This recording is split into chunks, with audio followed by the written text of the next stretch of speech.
want to begin with a very short business meeting. This is a public meeting, and therefore the business is part of the annual meeting. We tend to say that we do the shortest business meeting on record. I don't know whether that can be verified. Well, I've not ever tried. Because I think if I ask the question, who knows where it'll go, right? So, do we have the material for the agenda? Oh, you didn't get one? Yeah. And while you're up, why don't you give us a kind of a layout of the land for the...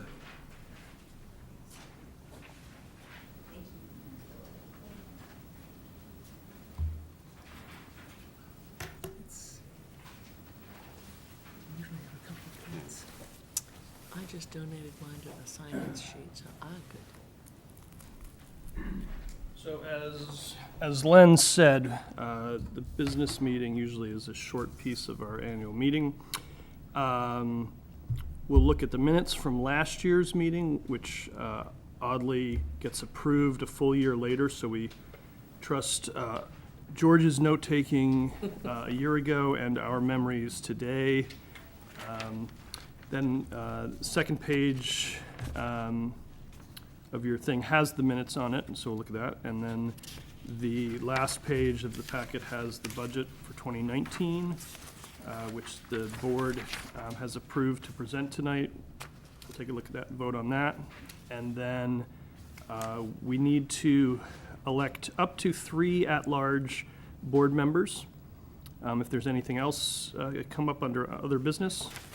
And then sort of the heart of our annual meeting is talking about a few questions. And to get us started with that, Kevin Christopher is the Executive Director of Lake Champlain Access Television and the President of the VAN Board, the Vermont Access Network, which is the umbrella organization in the state that we're part of. And we'll look at some of the challenges that we and the public are facing, particularly late in the year and into next year in the future. That'll start us off. Mary Arbuckle was supposed to be here tonight. She's the director of Neat TV in Bristol. She had a family conflict and was called away. So I'll talk a little bit about what she was going to talk about and sort of how I see things playing out locally as well. And then it'll be a discussion. And we're done by 6, and there's plenty of food in the room behind me. Okay. Back to you. Let's begin by inviting you to take a look at the minutes. They're short. And to ask, is there a motion on the minutes? I move. Is there a second? I second. Any further questions?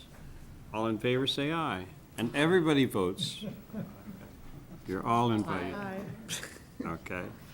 And I had a friend who used to run meetings this way. He would go like this, put his head down and say, "There are no nays."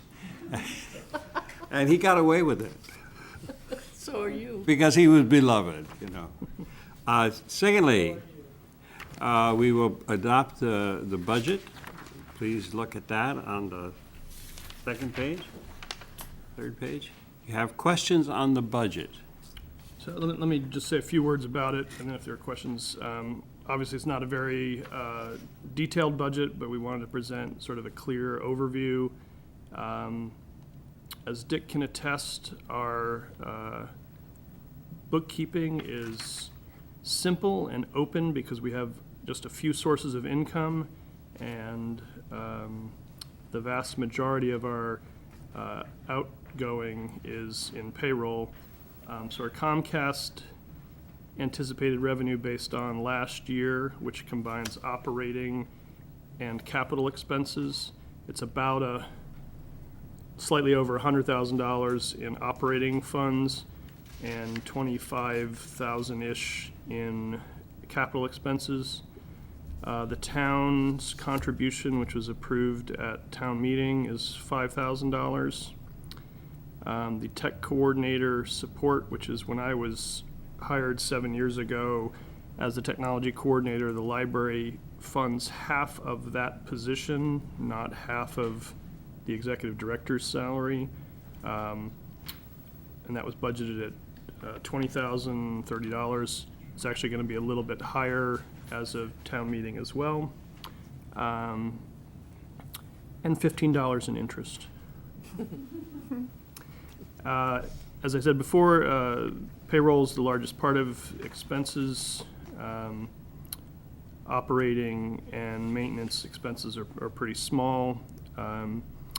We have budgeted a little bit more than average for equipment, but the expenditure of that will actually be less because also at town meeting, the town is going to assist us 50-50 split in replacing the equipment that is basically in the corner here, where we'll move to HD equipment, where we'll be able to eventually stream select board meetings live in addition to going live into the cable system so that people will be able to watch those regardless of whether you have cable or you want to watch it on your phone or the internet.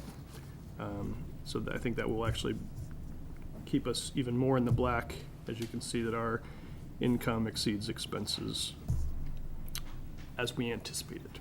And we'll talk a little bit more about some of the things that may come down the road, particularly in 2020, but. Are there questions about the budget? Anyone has? Are you ready to accept the budget report and adopt it? Is there a motion? I so move. Second? Second. Any last chances here? All in favor, say aye. Aye. There are no nays. No, I'm sorry. That's my friend did that. I don't do that. Now we come to elections. As you'll see when you look at the chart, there are certain positions that are appointed, one by the select board, one by the school, and the second by the library. And then the rest of the persons on the board are at-large members. And today we need to put forth George's name for re-election to the board. George writes the best minutes that I truly have ever seen. It's really worth reading the minutes. Most of the time, it's not worth reading the minutes, but Of other meetings. in other meetings, yeah, but in his case, he is, so George is up for election. And we have one, the reason we have 3 at-large board positions that are open. One, because George's term expires this year. One, because Brian Alexander has moved. And we have an open slot because of that. And then, getting ahead of myself. And then Deborah will be leaving after this meeting, and so we have an open position for her as well. We've had a nomination ahead of time for Deborah's seat, because hers was, technically the board could appoint somebody to fill that, but since the annual meeting was the end of Deborah's time with us, we figured we would sort of look a little bit more broadly. So one of them is George's term, one of them is Deborah's replacement, which Glenn Goodwin was nominated for that. He's accepted it, he can't be here tonight. And then Brian Alexander's seat is empty, so we could nominate anyone from the floor.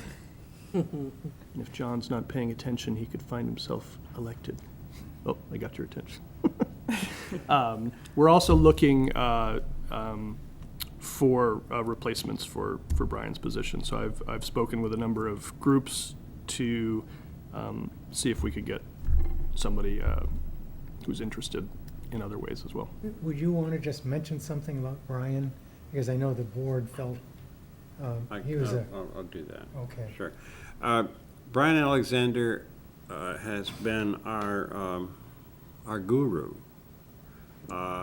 He probably knows as much about the future when it comes to the digital world as almost anybody. At least he talks about it and thinks about it constantly, and he helps people do the same thing all over the world. One day I said to somebody, they said to me, "Where is Brian?" And I said, "He's probably in China."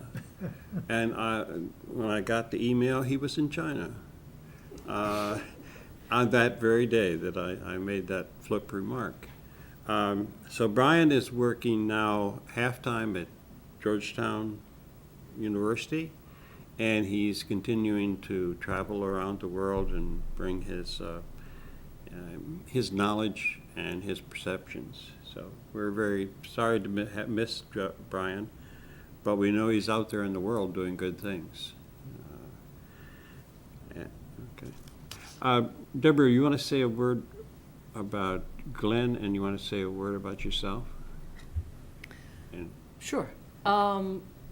It's been my pleasure to be on this board. It really is a fun board to be on, so there's a pitch for anybody who wants to be elected into Brian's seat today.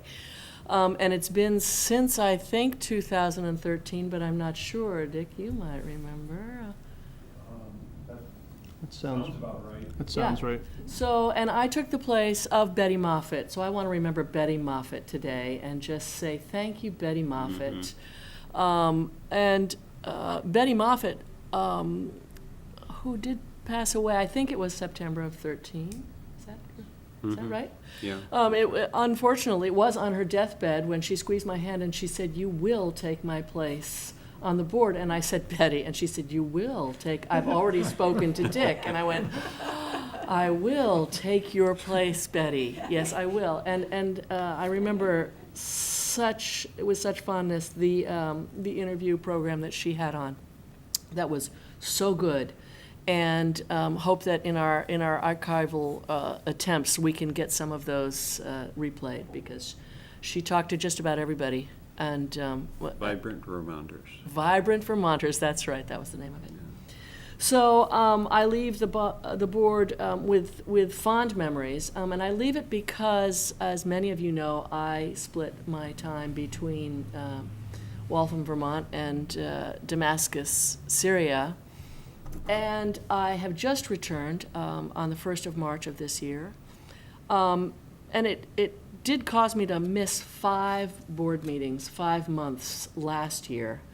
And it's looking like it was going to be more this year. So I said to Kurt, it really isn't fair. I'm not able to do an effective job, even though I love to come to the board meeting and talk about what it is that we are doing in this board and what I've been doing in Syria.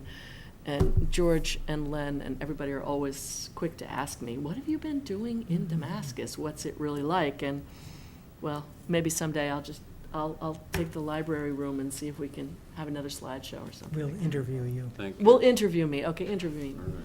So Thank you very much. I had spoken with Glenn Goodwin actually in the fall before I left for Syria. And when I came back and I saw Kurt and I ran it by him, and Kurt said, "Yeah, Glenn would be a good choice. Let's see." When I talked to Glenn, the first thing he said to me was, "Oh, I have a lot of ideas." And I was like, yes, that's what we want. So I leave you with that as bait, I hope. I hope that Glenn comes onto the board and is able to really catch up quickly. I know I needed to when I first got here. On what are all the acronyms? What are all these acronyms? What do they stand for? What does this board actually do? And then to get some of his ideas kicked into motion with everyone else's help. Thank you. All the best. Thank you. We have 2 specific nominations then before us, and we have 1 open slot, but around which there's continuing conversation. We as a committee are not prepared to make a nomination for that open slot. It's open for your consideration and your discussion. But at this point, let me put forth re-election of George to the board and the election of Glenn Goodwin. Is there any other question about that? Okay.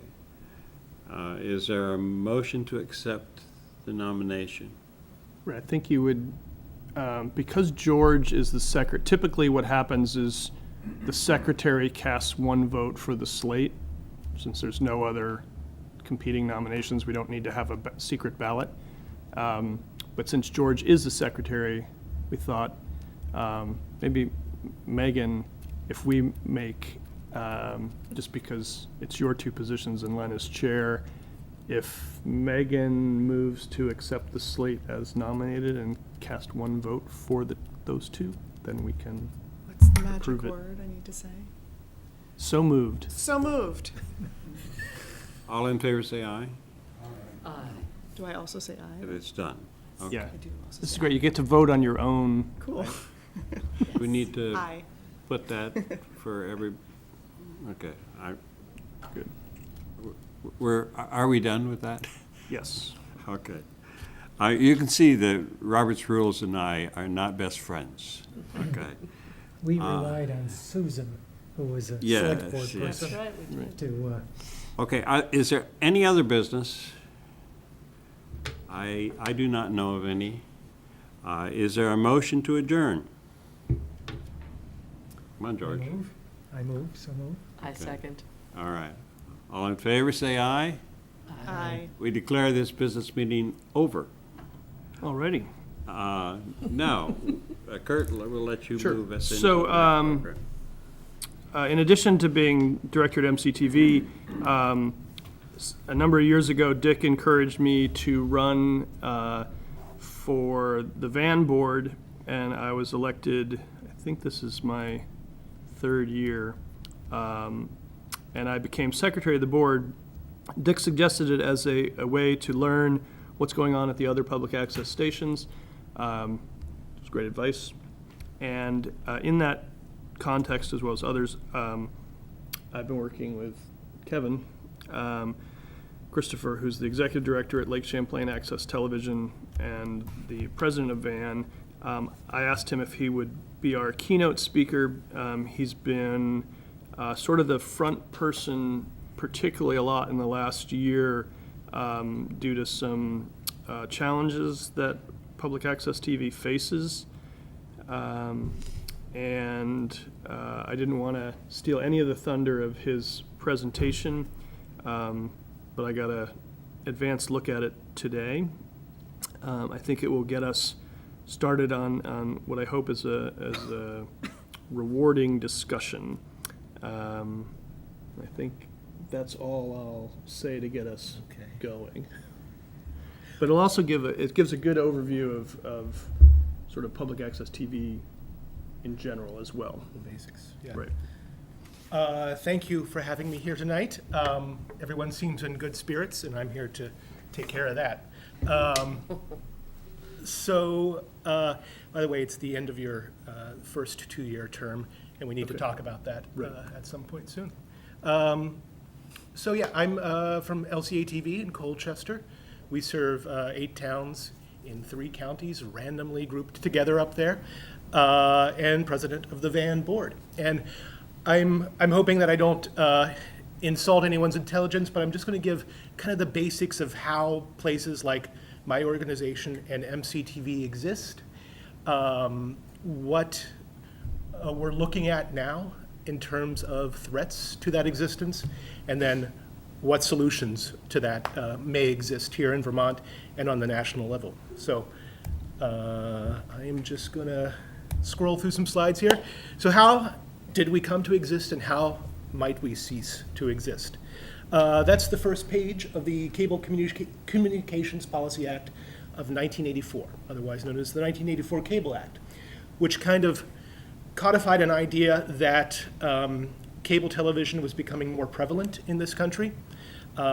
Cable television providers were coming into towns and using our utility lines, our underground areas, our public rights of way that towns and states own to do their business. And in Vermont, in many cases, operate monopolies. Most of our towns have one cable provider, and most of that is Comcast in this state. So in exchange for those use of rights of way, that's the funniest utility pole picture that I think exists on the internet. It's a It's a good one. bobcat. The cable operator had certain public good obligations. They had to supply. Ooh, my T is off there. Sorry. One of those obligations is PEG Access TV. As you probably know, PEG stands for Public Educational and Government. In Vermont, with one exception, there are 22 PEG centers, like our organizations. Burlington is large enough that it can support 3 different centers, one for P, one for E, and one for G, although 2 of them are merging soon. So that's the kind of deal. You come to town, you do your business, you use the rights of way, you got to supply this to the communities. You got to give them access to that cable system to produce their own content, for organizations to go out and provide a link to government, to provide a link to schools and libraries. There are other obligations, which we have informally through the years called in-kind obligations. Those are going to be really important in a few minutes in this discussion. Those include things like free or low-cost internet service or cable TV service to schools, libraries, municipal buildings. They include, in some states, access to an interactive programming guide where we get all our information and talk into our remote. Vermont doesn't have that yet. They include, most notably, channel capacity.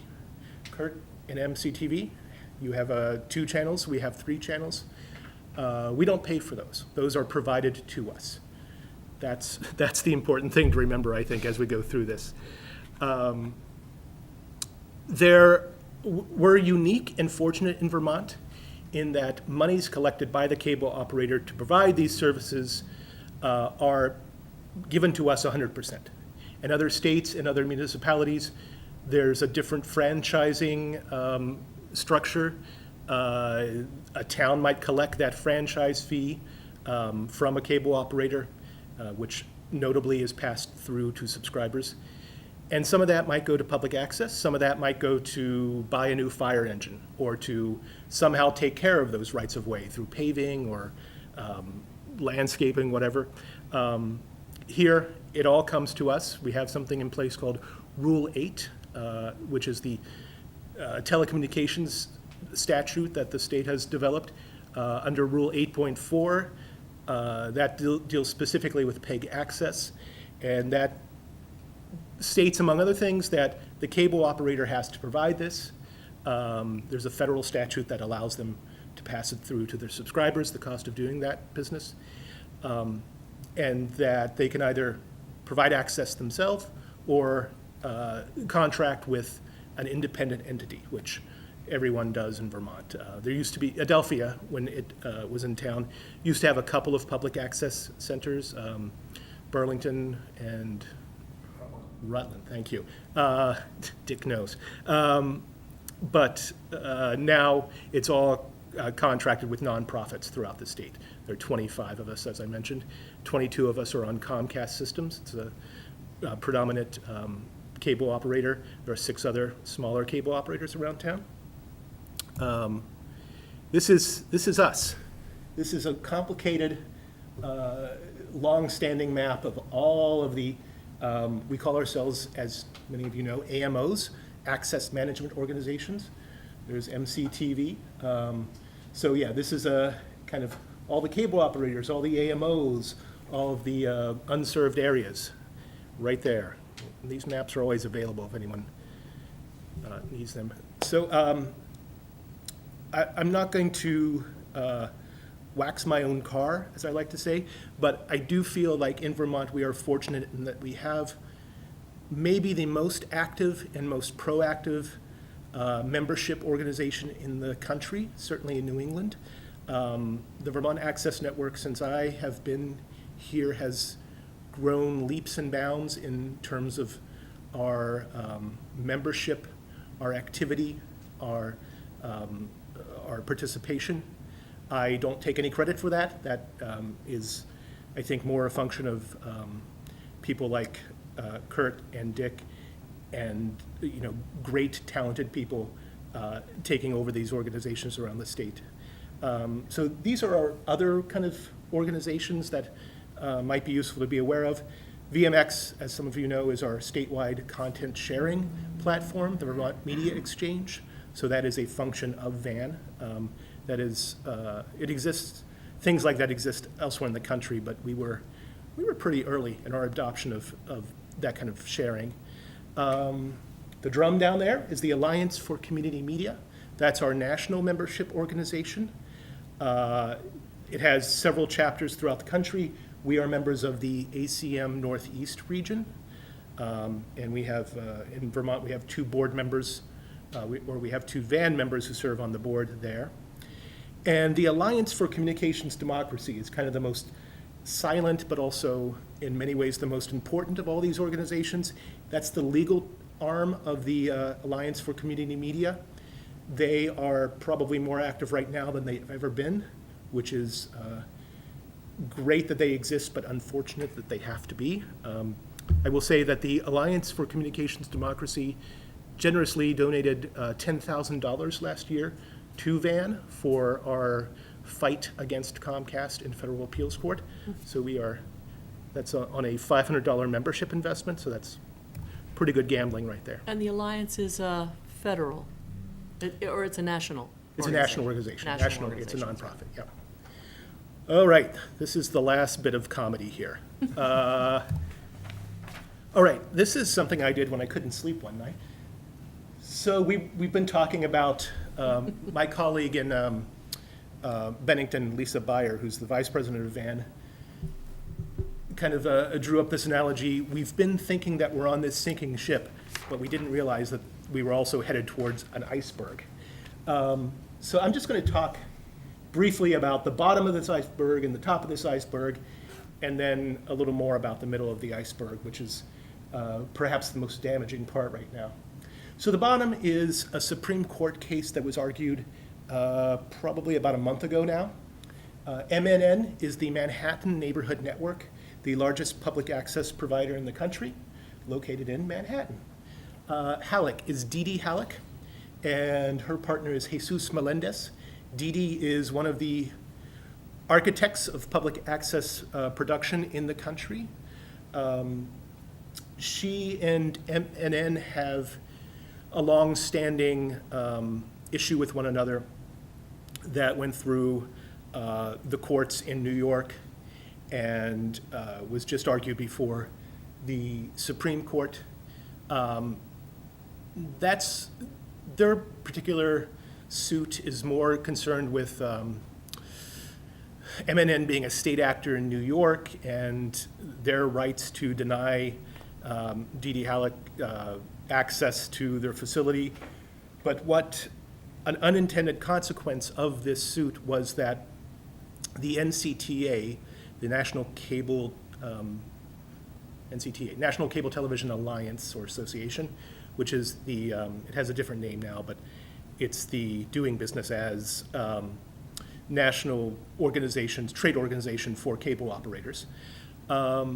They submitted a brief in this case that argued that the merits of the case were largely inconsequential because an argument could be made that access television is a First Amendment or infringes upon the First Amendment rights of cable television providers by forcing them to carry content over which they have no jurisdiction or purview or control. So the argument is basically that the Cable Act of 1984 could be considered unconstitutional, which if that in the future were to go before the court specifically, and the court were to argue or rule in the favor of cable television providers, it could be game over for us, and there's not a lot we can do there. So, I don't know how worried we should be about that in terms of we don't have a lot of control. We could, and we're fortunate that the court did not consider that argument at all when they heard the case a few weeks ago. And Our national organizations did file briefs arguing against that assertion, but it does open the door for that specific non-constitutional First Amendment argument to be brought back before the court. That's just something to throw at you. There's not a lot we can do except to contribute financially to any future legal proceedings there. Up at the top is Comcast, our friends. Everyone probably is aware, to some extent, of the CPG renewal process that we went through a couple of years ago, and all these acronyms again. And the fact that Comcast is now suing the state of Vermont in federal appeals court due to what they considered unfavorable findings in that certificate of public good order. We are still in that process. When all is said and done, it's going to cost VAN members and therefore cable subscribers about, we estimate about $300,000 in legal fees. But I think it's important that VAN is at the table. There have been proceedings in the past that we were not at the table, and that was detrimental to what we do, I think. We had, about 2 weeks ago, we had a court-ordered mediation in Burlington. We can't say much about that because confidentiality agreements were signed. What I can say is that we were surprised at how willing all parties were to talk about things at the table. And we have a follow-up mediation scheduled for May, which could potentially lead to an out-of-court settlement and save us a lot of money, but we'll see. Comcast went away to research some things that we had questions about, and we went away to gather some more information to provide to Comcast. So that's good. That's the good news today. There is also the gap funding decline that we experienced last year.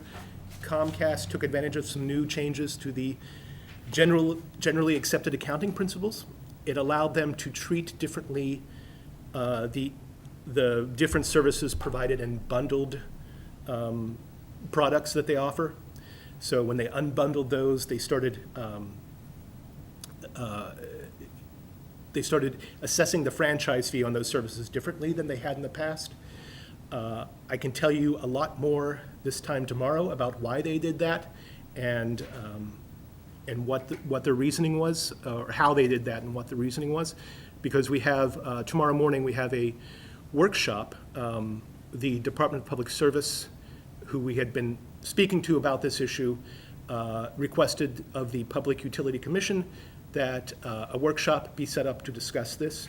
That's happening tomorrow. We'll be at the table, as will the department, the PUC, Comcast, and I think Burlington Telecom will be there as well. It was significant. I'm assuming it was more significant for organizations your size than some of the larger ones like where I work.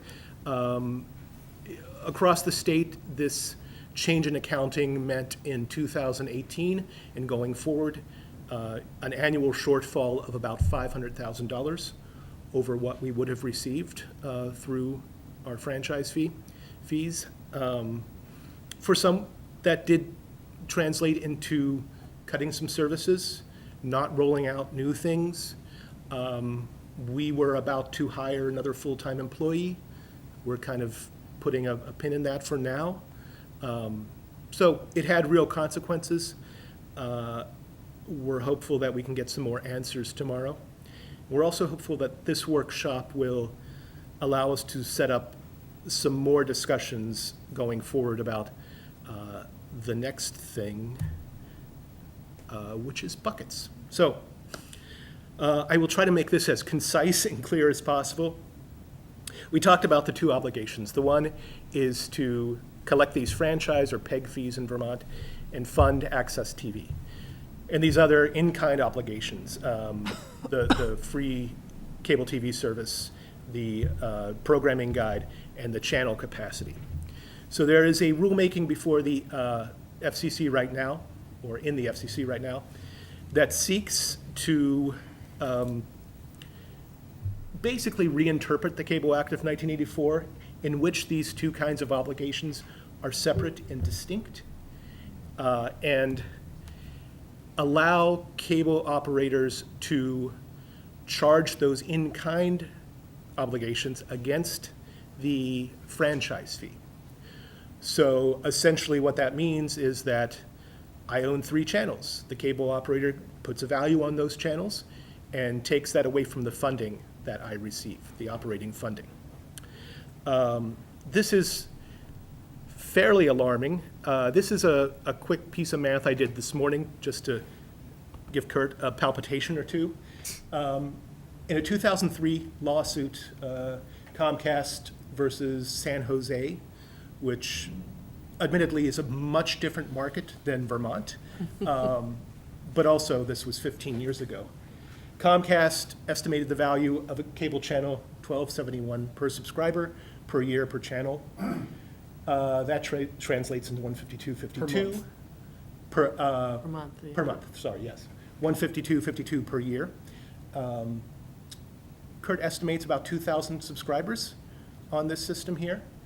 So that would be 305,000 per channel per year.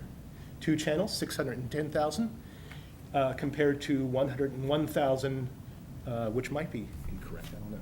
Received. Close. Close. 101,000 received from Comcast in 2018, right? So obviously there's some trouble with that math there. In my neck of the woods, last year we received $560,000 in funding for our 3 channels. The bill would be $4.5 million. So that puts us out of business pretty quickly if that's the math we're using. So what are we doing to combat this, and how might you help us? We're doing a few things. What's my next slide? Well, we'll leave that up. We're doing a few things. There was a comment period late last year, November and December.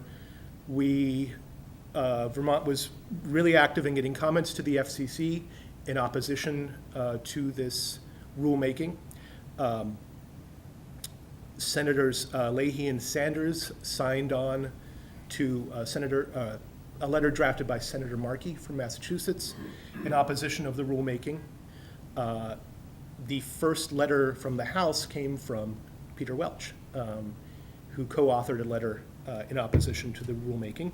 Our colleagues in Brattleboro helped facilitate that.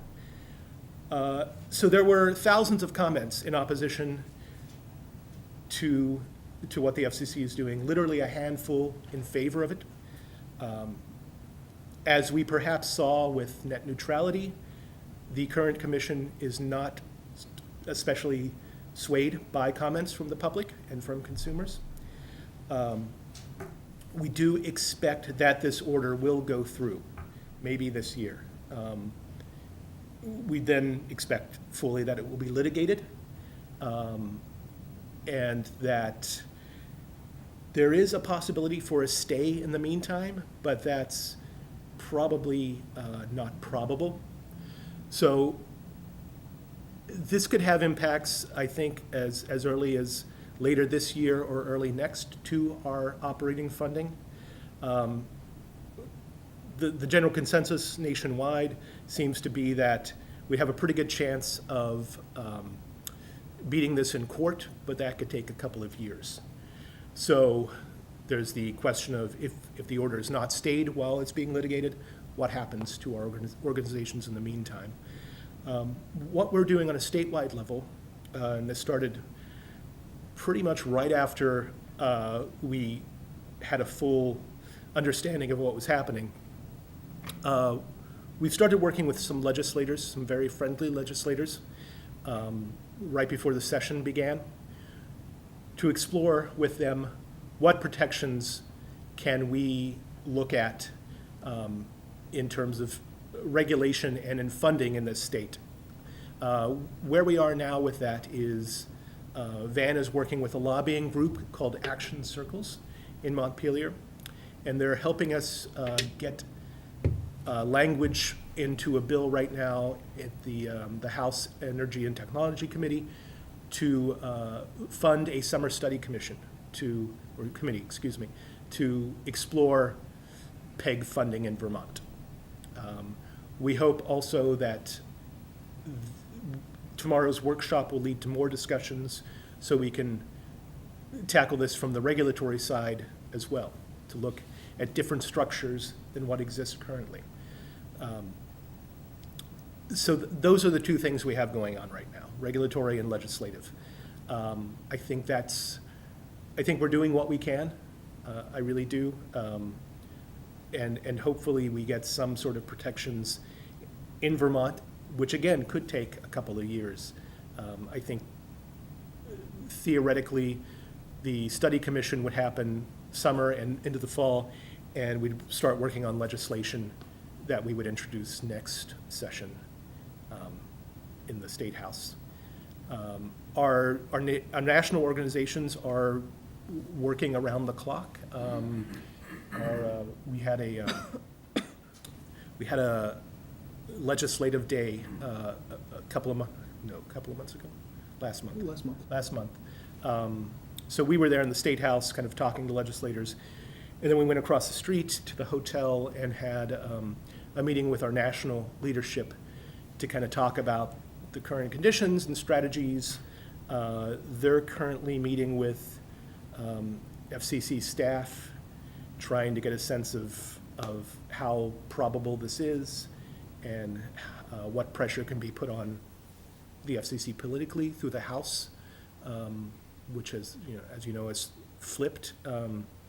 So those are the big picture things that we're doing right now. What can you do?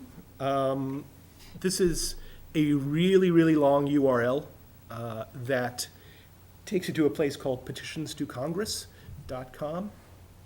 There is a FCC PEG funding petition there. It has some suggested language, or you can create your own language. It'll automatically send letters to Leahy, Sanders, and Welch. And the more, especially Peter Welch, the more we let that office know that we feel strongly that this rulemaking is destructive, the more inclined he'll be, I think, to put that pressure on the FCC. He's on the House Subcommittee on technology,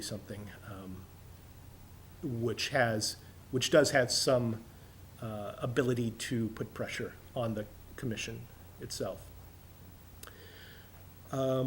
So that's my happy talk for the day.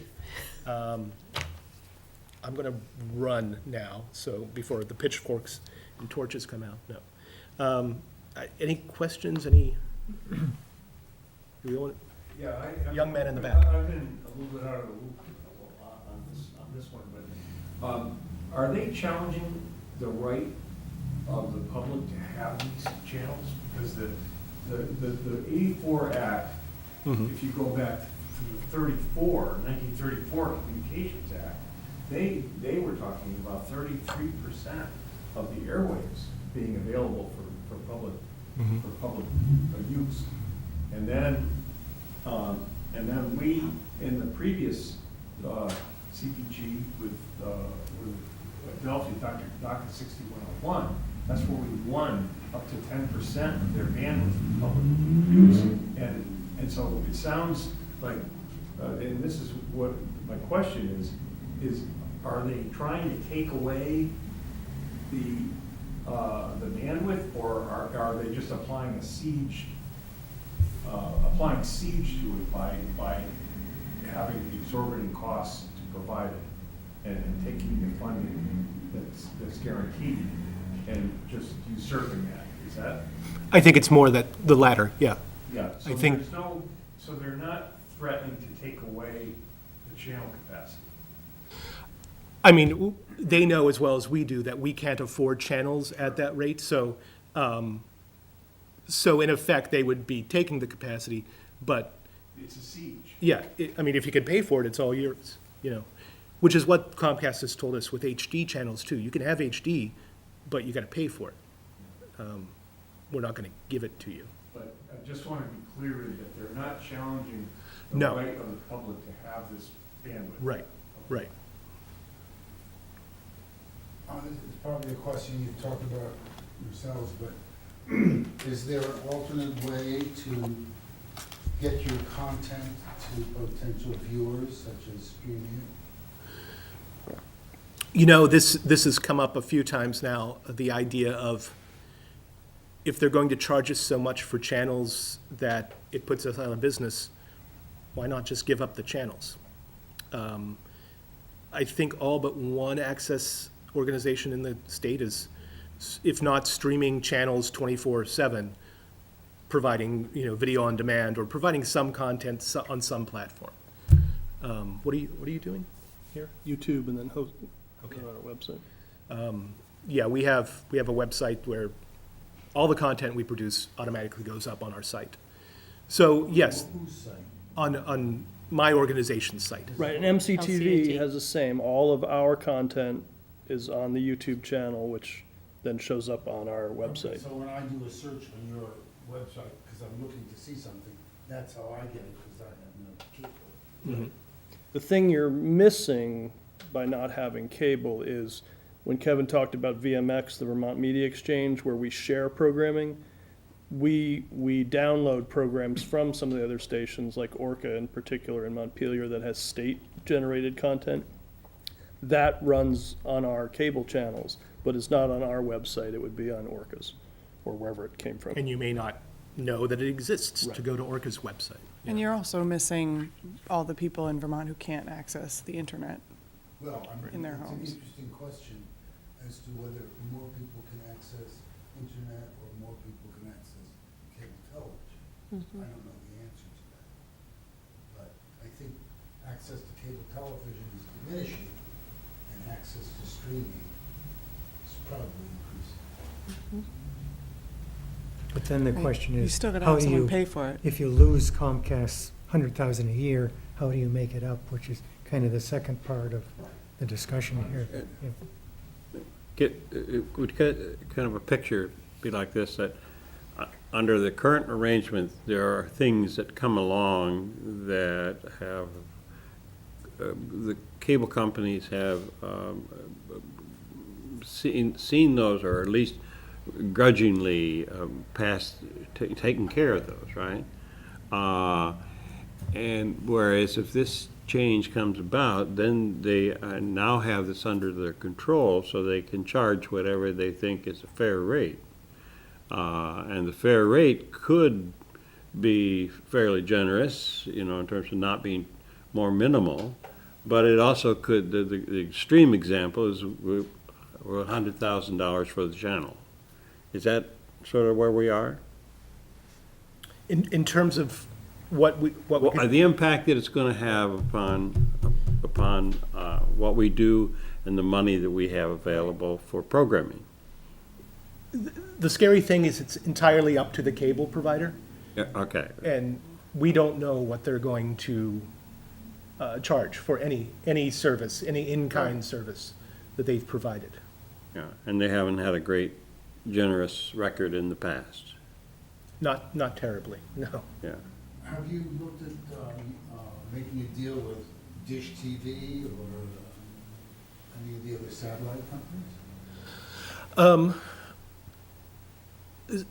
So the rub there is that they're not using these traditional public rights-of-way.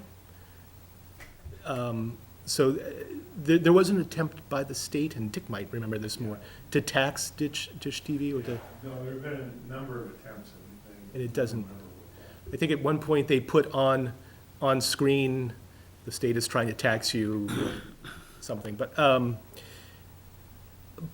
the thing is that the state is collecting a tax from every content provider. So if you look at your dish bill, there's a state tax there. One thing we're talking about is, where's that money going, and is it possible that we could work with the state to get access to some of that? So that's more of a closed-door discussion, so we're out of public session, though. Right. So that's kind of one of the strategy things that we're looking at right now. But the second proposal that's there would be the more, the total serious one, right? It would take away the franchise fee, right? As if it doesn't, the question you raised, Dick, it doesn't really, it's not necessary and it's not really needed and in our judgment, and we can make money. I mean, I'm being sarcastic, I guess, but, and that would really put us out of business, right? Yeah, I mean, potentially, yeah. Or make things so difficult while the whole process was happening that some would have to shut their doors. Right, because if we stopped getting payments from Comcast because they were deducting whatever they thought it cost, at some point, we'd run out of money before the court case was resolved. Yeah. That's sort of the, Because it's not that the channel capacity or the franchise fee are threatened per se, it's that they want to usurp the franchise fee. Exactly, yeah. claw it all back. Yeah. So my organization, what we're doing is, and keeping in mind that we don't have a clear idea of any sort of timeline of the FCC's action, of a court proceeding, of how much impact this would have on funding. So we're working with hypotheticals here, but we're looking at, say, in the start of 2020, what does it look like if our funding is decreased by 40% for a period of 2 years? How do we survive that, and what do we look like when we're on the other side of that? Because we can't look like what we do now, which is a great free and open and neutral resource, but that's getting harder to sustain with threats like these. So things like paid fees for service, membership fees, for-profit production through our facility, things like that. We're talking on the statewide level about possible cost sharing around the state. I think we're going to be talking to some accountants and insurance folks about, what collective benefits are there if we're truly a trade organization. So those are some of the creative solutions we're considering to try and weather the storm while we work on other things and rethink our industry a little bit. You mentioned the, I forget the acronym, the New England Alliance for Media. There's the ACM and the ACM Northeast. Thank you, Yeah. one of those. Are other states in our region experiencing the same, are we, in other words, are we more effective just statewide or region-wide in addressing some of these questions? I mean, this is a national, this will be felt nationwide. Right, Is Vermont more effective in yes. setting up these protections? Or, Or are we more effective in addressing it as a region, the New England region? the New England region, yeah, I think there are more of us per capita in New England than anywhere else in the country. So we're a little more motivated and able to band together.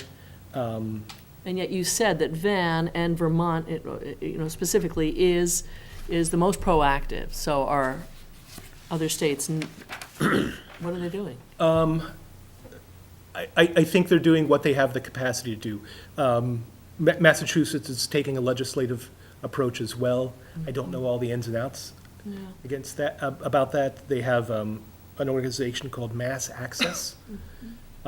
Massachusetts is a little different than Vermont. They have local franchising, so every municipality has a contract with the cable operator. So for instance, I serve 8 towns. That wouldn't exist in Massachusetts. That would be 8 different organizations serving one town each. So they have something like 300 access centers in Massachusetts, which, as you can imagine, is a little difficult to organize. I think there's a lot of Competition. crossed wires in Massachusetts, but I will say the alliance, the regional alliance, Northeast region, has been pretty active as of late. We have a new president. She's been great. She organized this entire road show, bringing our national leadership around to all of the New England states, which I think answered a lot of questions for people, especially in Vermont, about what's going on and how is this going to affect us. And I think we impressed them in that we're a little ahead of the curve on a national level than a lot of other states. But part of the implication of all this is that if we are moving to stay in existence under whatever the ground rules are going to be, it implies that we're going to need to find some additional source of income, because it seems that we might be headed towards losing part of that or all of that in the future. Is that? Yeah, and I think that's something we were looking at anyway, because as people migrate away from cable television, our revenues are going to gradually migrate away as well. So how do we maintain? And I think rethinking the way we provide some services. And I don't know if you do any fees for service. We don't. We've never had to, which is a great position to be in. Many others in the state do. So it's kind of learning from what they do and providing services differently than we've done in the past, which is a big shift for a lot of us, I think. But, yeah. So you're asking this committee, summer study committee, to look for state sources of revenue? Is that right? I think that's the ultimate goal.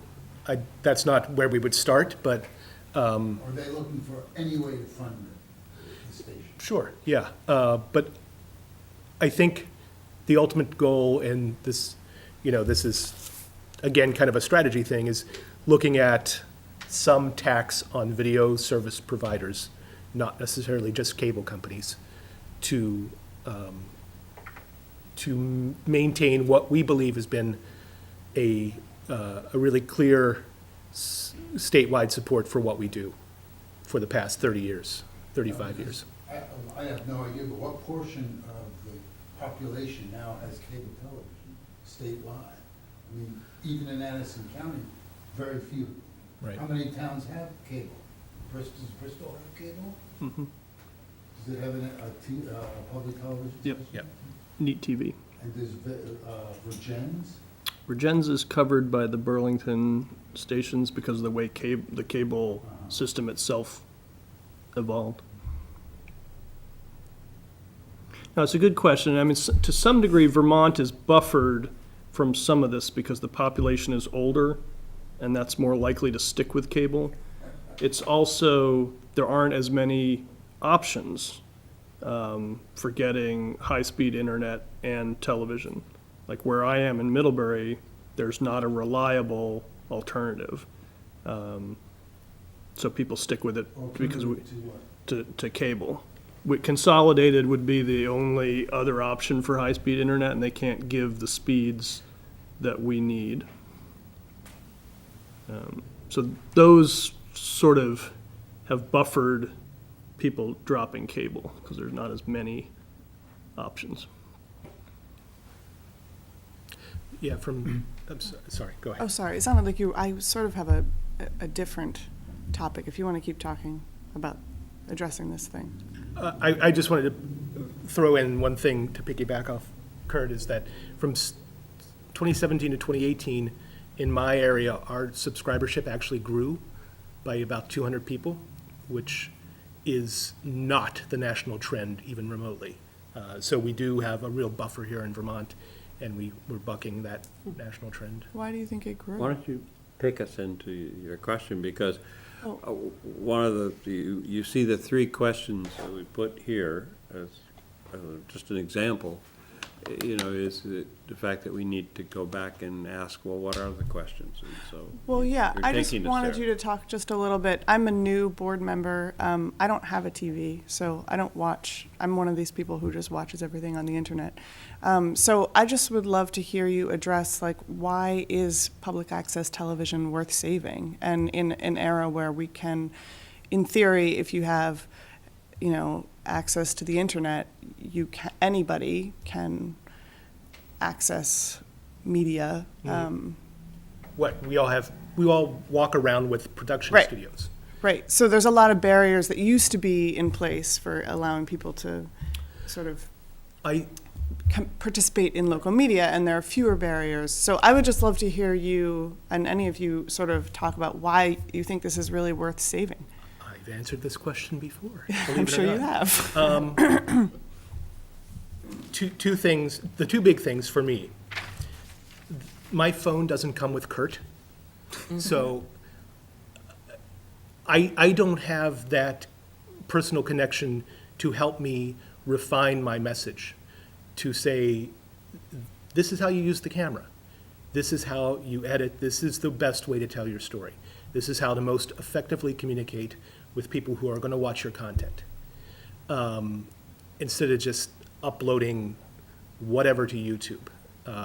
So it's those workshops, it's those classes, it's the expertise that each of these 25 centers have in their walls to help me refine my message. If we go away, no one's going to be here to cover what goes on in this room. You might have a reporter from the Addison Independent coming in, taking a few notes. Who knows how long that's going to last as our community papers shrink. MCTV, I'm assuming, is here every, and I'm sorry if you're not, and I'm putting you on the spot, but here every select board meeting from call to order to adjournment, creating a document of town government. We're covering, in my area, over 40 meetings a month that aren't going to get coverage. No one else is going to the Fairfax Select Board. So Fairfax residents, many of them, are not going to know what's going on if they can't get to the meeting themselves. That connection to democracy, I think, is vital.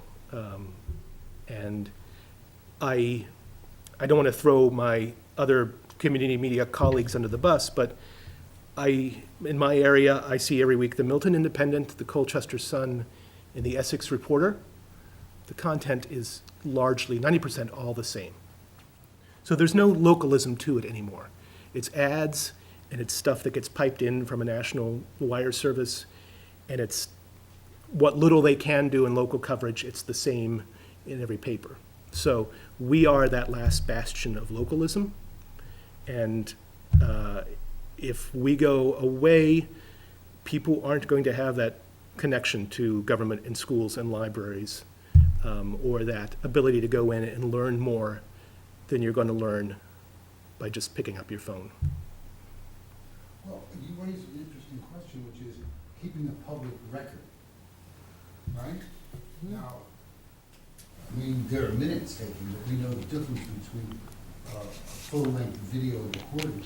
Do you keep these forever? Is that some value to, is that a value to the towns? Is it a value to the libraries, to the museums, to, I mean, that, Yes, yes, and yes. so maybe there's some, I mean, there's a justification for public revenue. It's also I would say. a value to the lawyers. If I ever get an order for a DRB meeting from 2012, I know it's from a law firm. So, That's right. Now, putting that is out there. Some value, that didn't happen before. That's new, right? Right, well, and sort of locally speaking, the Addison Independent can't be at all the meetings that are, so they also rely on us The town relies on our record of it to assist with minutes and to review later. So yeah, those long-term public records are important. Look just a little bit further, historians are also gonna be interested, I think, I believe. Right, when Bernie was running for president, I think everyone who Bernie showed up in public access TV got requests for copies of old Stuff from the parades, old meetings that he spoke at. I had I was at a meeting in the early '90s in Bennington with some of our public access colleagues from the Northeast. And I asked exactly the question that you just asked me, because the internet was just, we were just starting to realize what was gonna happen. We saw what was gonna happen with equipment. And so I asked that exact same question, and John Donovan from Cambridge Community Television, he said, we need to be here because we're aggregators. And so I always liked that answer. Yeah, I want to echo that sentiment of, a lot of barriers have been removed, and if you have an iPhone now, you can record something and post it online yourself, but a phone doesn't come with Kurt, and I know at the library, at least, we have so many programs that MCTV records for us and makes available that we wouldn't have the bandwidth and the manpower and the time to do ourselves, even though we could theoretically go buy some of the equipment that MCTV has. And I just think the relationship, which we really haven't addressed yet, between MCTV and Ilsley is so special and unique within the state, and I think it's huge value added to the community, because so many of the programs that we do at Ilsley, we're able to push back out into the community and let people who maybe can't come into the library access to what goes on with those programs. Not to mention the camps and the wonderful programs you provide with MCTV equipment at the library. Several years ago, we did have an annual meeting, a discussion of the need for archiving, and could there be a common approach so that an archive of your station would be easily accessible to us. And my understanding is that, Dick has this mental file of, well, it's over here in the corner, but we've never really had the resources or time to do this archiving, this historical record keeping, which I think is really a very important part of what we can do and provide. And so to the extent that perhaps we can find grants or something, to say, okay, for $10,000 or $5,000 or whatever, we are going to archive all the select board meetings going back 20 years. So they're immediately accessible.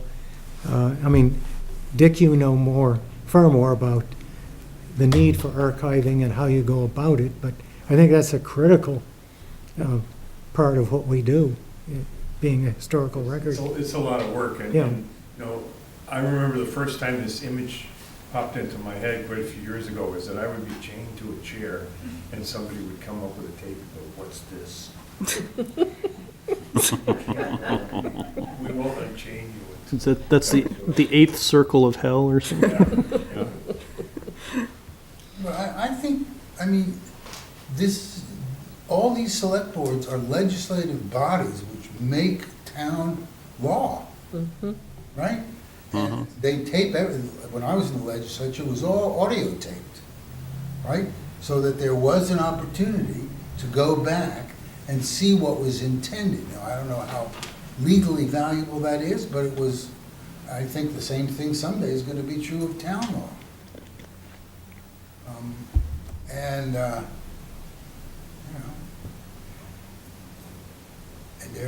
there, everybody has an interest, right? Even if they never watch it.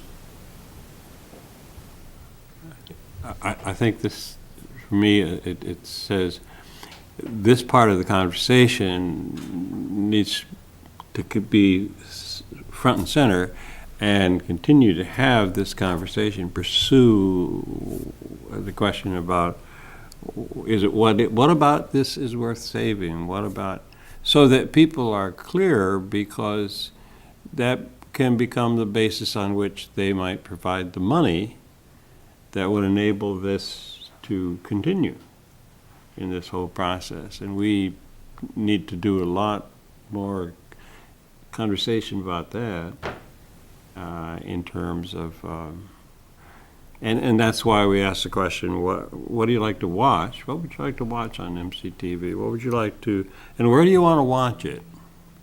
And how do we, because it implies that there'll be some changes about how we, and we want the changes to be at the place where people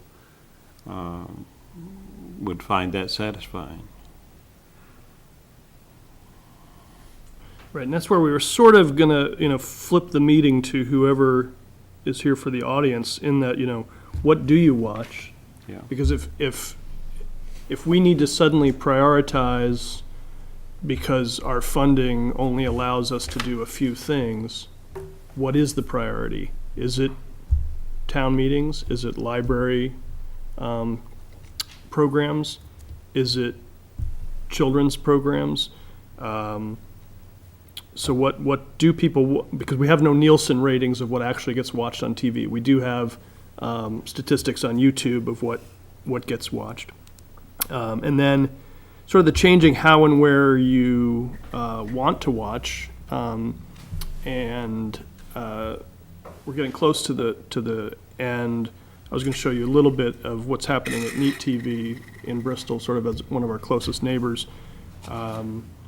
And sort of being cognizant of Kevin's time here, I don't want to kind of take more of his time as we continue to talk about stuff, because I know he needs to go to another meeting tonight. And then the last of how can we meet the financial challenges ahead, that's a long-term, every meeting we have discussion. And the iceberg analogy was one that we've talked about at the Van Board for a while. But today, when I previewed Kevin's PowerPoint and saw what Comcast could charge us for, I really felt hit with the iceberg for the first time. Like, I'd pictured it as an iceberg and have thought through some things, and we were saying, like, theoretically, we could owe Comcast money at the end of the year. If we owed Comcast $500,000 at the end of the year, that's a very different story than, oh, we just broke even and, the door didn't close too tight and we can open it up again next year. But, getting killed off while it's being legislated because we just don't have a budget to continue, is a whole nother level of threat. And to some degree, no matter what we do to raise money, if we've still got Comcast as clawing back all of it, it doesn't matter what we do. We could have membership fees, we could charge for service, we could have underwriting. But if Comcast is clawing all of that back, it doesn't matter.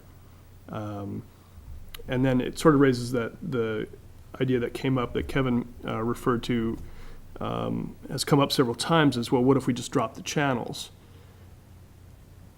That bears some thinking and talking about, because that is sort of the financial anchor, if that's what they're charging you for.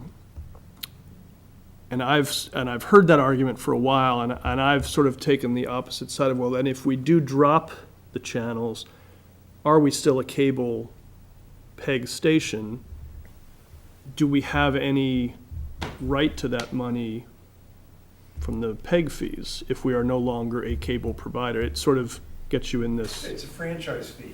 Right, but why does it necessarily have to come to MCTV? In some places in the country, it doesn't. Right, and it could theoretically, we could have a competitor come up saying, I will provide it, on Comcast's cable system, but it will be a totally different beast at that point. It's I think, a lengthy, ongoing conversation, and I think it's, if we aren't a cable station, what are we? There are a lot of answers to that, because we're We're, a partner of the library. We're an integral part of the town, I think. We provide immense amounts of training in the schools.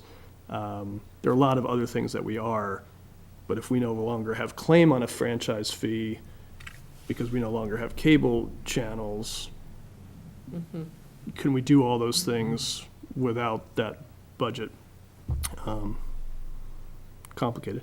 Could I ask a question? Before we, Kevin? Kevin, do you need to? No, no, I Right. have to. Okay. Yeah.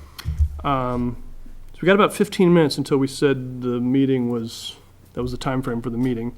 So and I wanted to hear from people, what do we think people want to watch? And what do you watch? I know it's not a cross-section of all of Middlebury. Because one of the additional pieces that's over here, if you haven't picked it up, was the results of a poll that the Center for Rural Studies at UVM did that we got recently, I think just the other day, that 680 Vermonters responded to telephone polls about how they watch, have you ever watched public access television? And then where you've watched it, and then what they have watched on it. And I found the results interesting, because I would have thought that people know us typically for select board and school board meetings and the festival on the green. I think those are our really big, well-known, and church services. And looking at the survey here, the biggest piece that people watched on public access TV was educational programs. And municipal meetings was sort of the fourth or fifth highest response. So I think next year, I want to talk with Kathleen about survey at town meeting time to get that sort of information locally. Because if we had more concrete ideas of what people do watch and want to watch, that would help us. But we can talk about that later.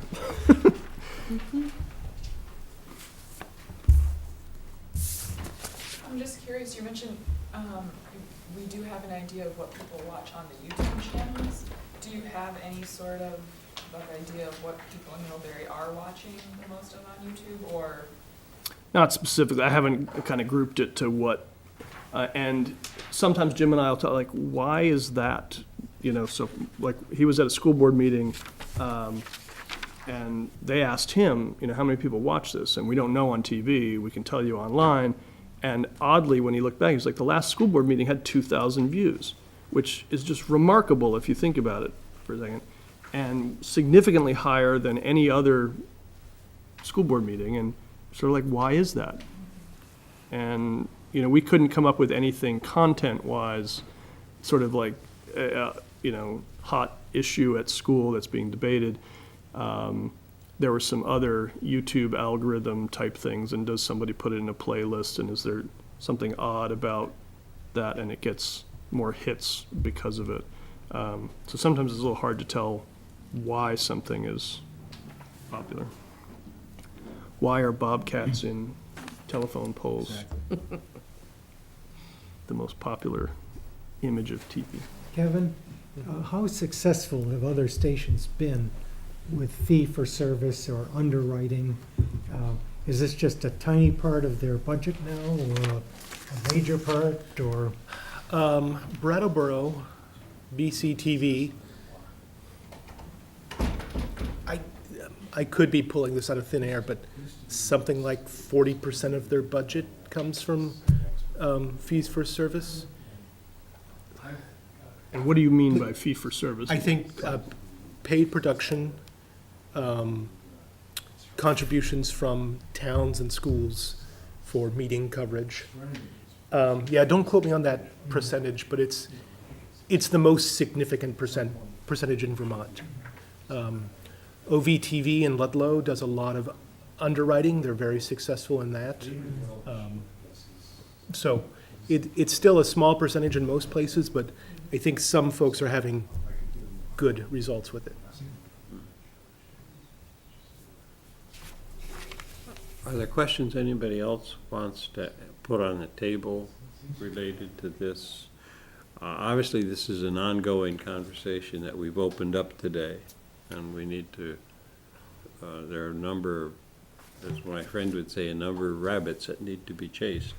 I'm curious if we have time to see the Bristol, just because Sure, I I've can- never seen Yeah, because, what their public access is putting out, They have a even though I very- know Mary. They have Let a me- very good website. Just Oh, do they? close on Van's annual meeting is coming up in just over a month, and we always welcome board members and public to come to that. It's in St. Albans this year at their brand, well, What date is on? it's May the 3rd, Friday, May the 3rd.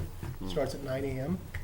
St. Albans just built a new facility last year, which they're potentially rethinking that choice now, but we're going to meet up there. if you're going to build something, build it right now. Exactly. Best in real estate. Right.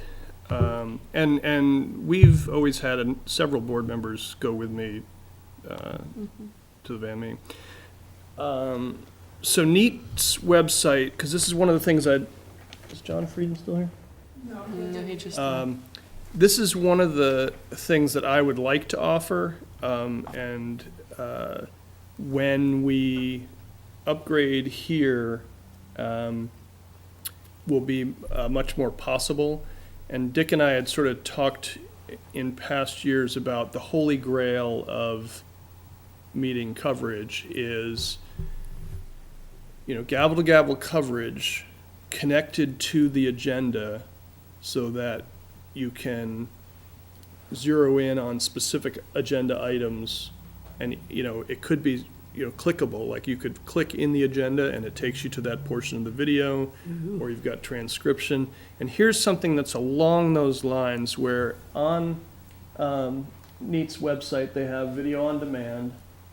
NEAT is a little bit smaller than us, but they have the same kind of computer server, and they deal with Comcast as well. So in a lot of ways, we have some similarities here. We could do this, I think, relatively seamlessly in the future. So the video on demand link takes you to, and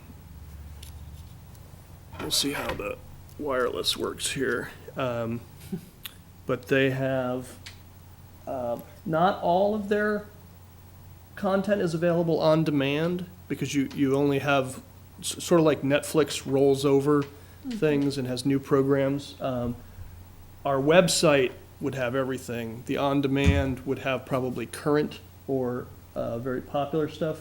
But you can see all the meetings, and then if we just pick a Bristol Select Board meeting, it's chaptered by the agenda item, so that you can go there. And this, tied to social media, lets people share just a portion of a meeting. With sharing a 2-hour meeting, nobody's going to watch the whole 2-hour meeting on their phone. But if you can share a particular agenda item that is, with your friends who are also interested in that, that link there is a shareable link. So I think that's one route we'll be looking at in the very near future. So that's what Mary would tell you more. She's seen a resurgence in community events in the Five Towns area. She's looking at fee-for-service with the schools, which I think is something we will approach, where she's charging the school districts to film, partly because she also serves, there's a town that's not, there's a small, Huntingdon? Huntington, She served Huntingdon? I think she serves Huntingdon, which was sort of the. in the mountains. Right, and it's not part of their regular school district in the Bristol Five Towns. They were one of the towns that was fighting Act 46 and consolidation, so it was very active school board meetings. They got Mary to come up and start filming those. They hadn't in the past, and so as a new thing, that became a fee-for-service work that she's looking to extend to both other school board meetings in Bristol and select board meetings as well. We have a contribution from the town, sort of in recognition of filming select board meetings. We don't have something comparable with the schools. I think that's a 2020 question. The year 2020, not the vision Has 2020. MCTV ever been, had a request for a fee for service, you know, something Yeah, like that? and it sort of depends that's why I asked Kevin to kind of define fee for service, because what it looks like could be a lot of different things. Either charging the school board for filming a school board meeting would be one thing, to sort of just work for hire, where it might be commercial work that never goes on, you know, it's not gonna go on the air for us because we're non-commercial, but there are companies in Middlebury and Addison County that pay someone to create video content to market their products, either on the web primarily or some network TV ads. You usually only think of, you know, local car dealers having the financial ability to put network TV ads together. But, you know, the beverage industry in Middlebury, they all have video content of some kind. We could get into the business of creating that, but that's taking a tangent from our mission. Dick's been very against that. I know. So that's what I wanted to show you about Neat's TV, Neat TV's website. And because of the iceberg metaphor and everything, I was going to show, most of the board has already seen this video. This was just to counter the gloom and doom and show what we do, and this would not have happened if it wasn't for MCTV. I think, Dick, 10 years ago, the Bill Koch Festival was held at Reichert, and Dick described to me how they put it together with kids sort of really seconds before it needed to be shown publicly to them. And they called me this year because every 10 or 12 or 15 years, Bill Koch Festival is going to come back to this area of Vermont.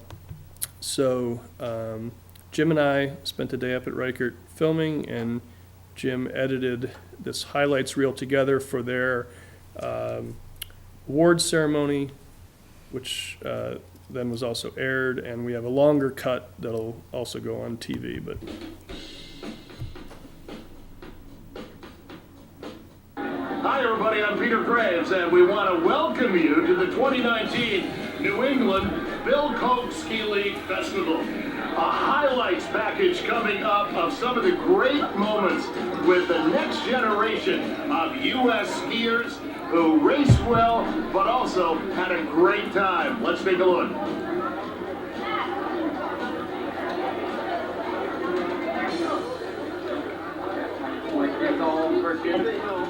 Stay warm. over 500 kids, first grade to 8th grade.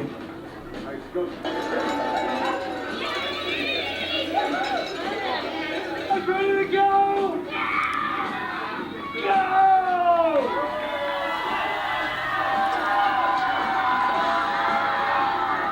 Out there.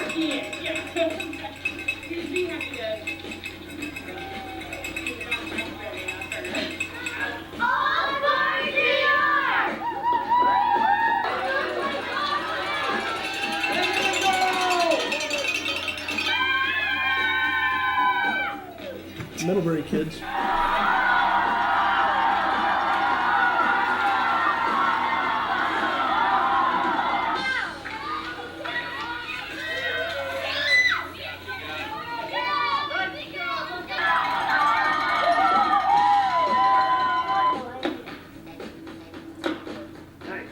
Paintball to give them a taste of biathlon.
that was day one of the weekend. So not everything's an iceberg. Thank you. I think that's a great way to end our time figure. and invite you, since you we all need energy from watching all those people exercising. Please come, take the food and be re-strengthened and continue the conversation. And thank you for coming. We're adjourned. Okay.